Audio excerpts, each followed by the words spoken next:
Hi, it's Anthony. It's video 4 in the series all about thyroid hormone and subclinical hypothyroidism in particular.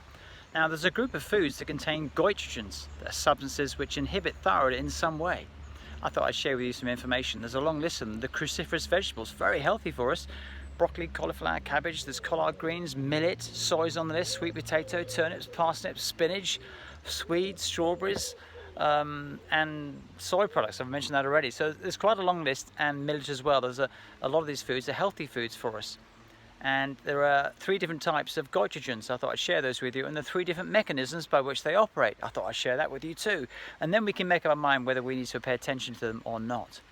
So the different types of goitrogens are there goitrins, there's thiocyanates and flavonoids.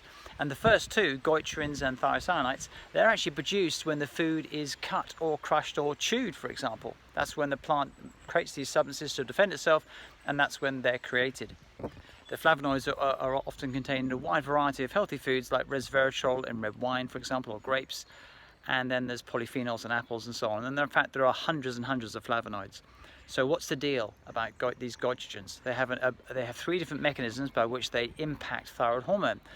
They can block iodine uptake, and then the thyroid gland doesn't make so much, so the system, the negative feedback loop, perceives this and TSH increases, so the thyroid gets bigger, hence the goiter.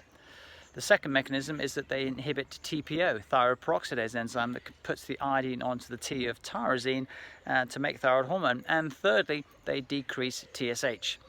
Now, the good news is we don't have to pay too much attention to goitrogens, so hence I wonder about the value of this video information.